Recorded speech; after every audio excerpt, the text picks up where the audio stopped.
Wikileaks m'a fait comprendre l'importance d'appartenir d'être protégé par un État. Pourquoi ? Parce qu'en fait, je me retrouve avec la DGSI qui commence à me suivre à 25 ans, parce que j'ai révélé que les communications, parce que Wikileaks a révélé, mais que je représente Wikileaks à l'époque, les communications des présidents de la République et des principaux chefs d'entreprise et compagnie. La DGSI est tellement soumise aux puissances américaines, en gros à la NSA et compagnie, que plutôt que de nous recommander la Légion d'honneur et compagnie, ils décident de nous mettre sur leur liste de contre-espionnage.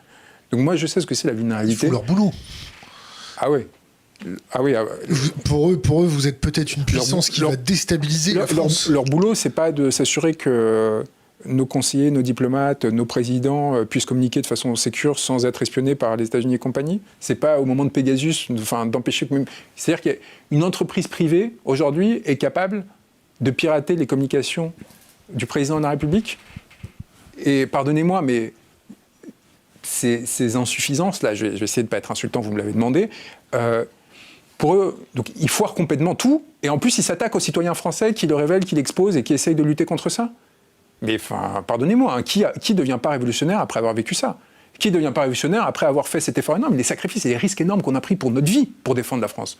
On se retrouve contrôlé au poste frontière à l'entrée et ciblé par, pardonnez-moi, alors là, j'étais embrassé par ces tocards qui, depuis leur bureau à Levallois, étaient incapables de protéger un instant...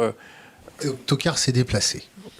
C'est le minimum qu'on puisse dire de ces gens-là. Déplacé. Non, parce que ces gens-là détruisent des vies. C'est quand même... détruisent des vies et détruisent peut-être les esprits les plus précieux de notre pays.